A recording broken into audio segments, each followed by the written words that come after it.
বাংলাদেশে দেশি বিদেশি বিনিয়োগ বাড়াতে প্রকল্প অনুমোদন প্রক্রিয়া আরও সহজ করার নির্দেশ দিয়েছেন প্রধানমন্ত্রী। এখন থেকে যে কোনো উন্নয়ন প্রকল্প বা বিনিয়োগ প্রস্তাব পাশের ক্ষেত্রে দীর্ঘসূত্রতা আর সহ্য করা হবে না। প্রধানমন্ত্রী পরিষ্কার জানিয়েছেন, লাল ফিতার দৌরাত্ম্য কমিয়ে দ্রুত ফাইল ছাড় করতে হবে। অনেক সময় দেখা যায় একটি ছোট অনুমোদনের জন্য মাসের পর মাস ফাইল আটকে থাকে। এতে খরচ বাড়ে এবং বিনিয়োগকারীরা নিরুৎসাহিত হন।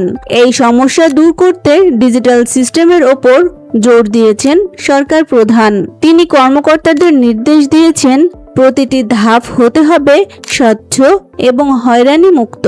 বিনিয়োগ বান্ধব পরিবেশ তৈরি করতে পারলে বিদেশি কোম্পানিগুলো বাংলাদেশে আসতে আগ্রহী হবে, যা কর্মসংস্থান বৃদ্ধিতে বড় ভূমিকা রাখবে। প্রকল্পের গুণগত মান ঠিক রেখে দ্রুত বাস্তবায়নই এখন সরকারের মূল লক্ষ্য।